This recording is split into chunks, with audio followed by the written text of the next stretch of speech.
Hola y bienvenidos a esta primera clase teórica dedicada a una explicación general de las bases de datos, en concreto las bases de datos relacionales. El icono que veis en pantalla se utiliza para representar una base de datos. ¿Pero qué es una base de datos? Existen multitud de definiciones, pero una de ellas podría ser un sistema donde se reúnen un número indeterminado de datos de forma organizada para facilitar su gestión y consulta. El concepto es parecido a las antiguas habitaciones de los sistemas de archivadores de hace décadas, habitaciones con enormes archivadores que tenían grandes cajones y dentro, en vertical, carpetas con los datos. Por ejemplo, datos de ventas de la empresa, de clientes, de los propios empleados. Estas carpetas tenían algún tipo de organización para su consulta, como algún cajón índice del resto de cajones. Pero actualmente las bases de datos son mucho más que una organización de los datos. Están alojados en computadoras especiales llamadas servidores. Disponen de diseños eficientes en el rendimiento. Poseen seguridad ante posibles pérdidas de datos, como seguridad en servidores locales o en la nube. Control de acceso a usuarios. Monitorización. Automatismos, generación de informes y un sinfín de funcionalidades más. El término pues se extiende a Sistema de Gestión de Base de Datos, con sus siglas SGBD. Existe un tipo de base de datos afianzado actualmente que son las bases de datos relacionales, basadas en el modelo relacional ideado por Edgar Frank Codd en 1970.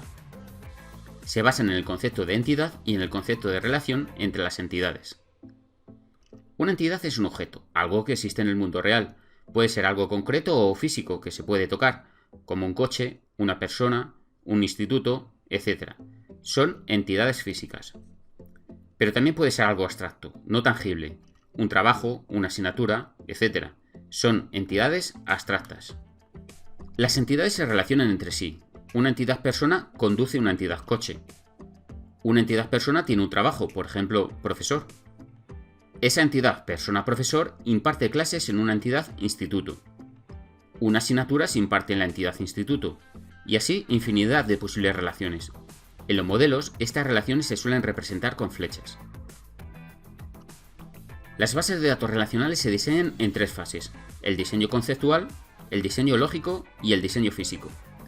En el diseño conceptual se parte de un modelo llamado modelo entidad-relación y se representa mediante diagramas de entidad-relación. A partir de uno de los ejemplos anteriores, una persona, que es una entidad, se representa con un rectángulo y dentro la denominación de esa entidad. Con el coche lo mismo, un rectángulo y dentro su denominación de coche. La relación entre estas dos entidades ejemplos pueden ser múltiples. Una persona puede comprar un coche, lavar un coche, conducir un coche. Supongamos conducir. Esto se representa con un rombo y dentro también su denominación, en este caso, conduce. Tenemos los dos elementos fundamentales del diagrama, pero hay más.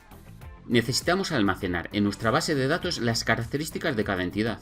Por ejemplo, de persona podemos querer guardar el DNI para poder identificarla. Esta característica se llama atributo y se representa con un óvalo. Para el coche podemos almacenar el atributo matrícula, que también lo identifica. Ambos, DNI y matrícula, son atributos especiales llamados primary keys o claves primarias, y son elementos fundamentales de las bases de datos relacionales. Lo veremos con más detalle en próximas clases. También podemos tener otros atributos como por ejemplo el teléfono para la persona o el color para el coche. Esto es un diagrama entidad-relación muy simple. A efectos didácticos os lo he representado con iconos, pero lo establecido es representar solamente los símbolos y las descripciones. A continuación del diseño conceptual se desarrolla el diseño lógico. Consiste en transformar los diagramas anteriores a modelo de tablas. Las tablas son las unidades fundamentales de cualquier base de datos relacional. Todas las entidades rectángulos del diagrama se transforman a tablas. También puede haber tablas para algunas relaciones. Por ejemplo, la entidad persona se puede poner en forma de tabla, con su nombre y un listado de sus atributos que aquí pasan a llamarse campos o columnas.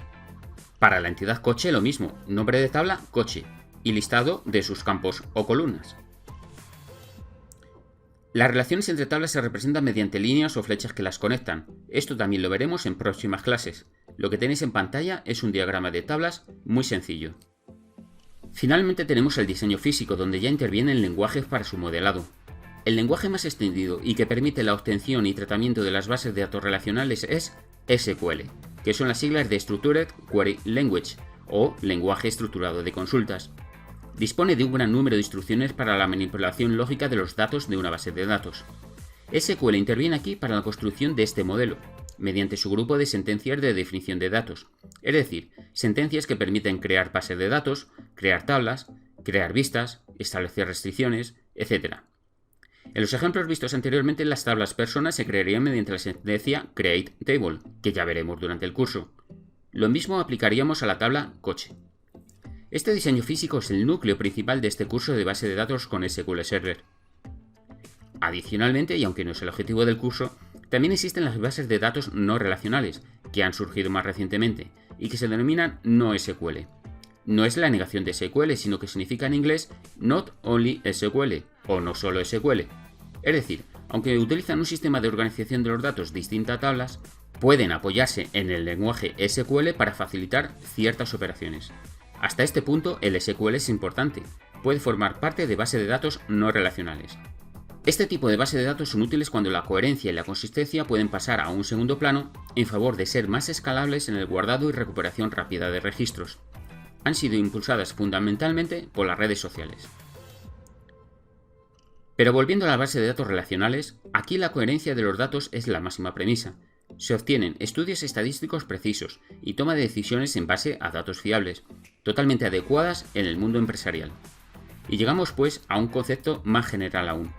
Utilizamos las siglas SGBDR para denominar a un sistema de gestión o sistema gestor de bases de datos relacionales.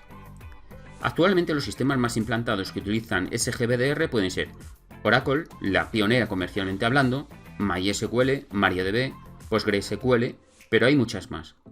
El curso que nos ocupa es de las más importantes, Microsoft SQL Server. Y con esta primera presentación, donde hemos visto un panorama muy genérico del mundo de las bases de datos, pasamos a la siguiente clase.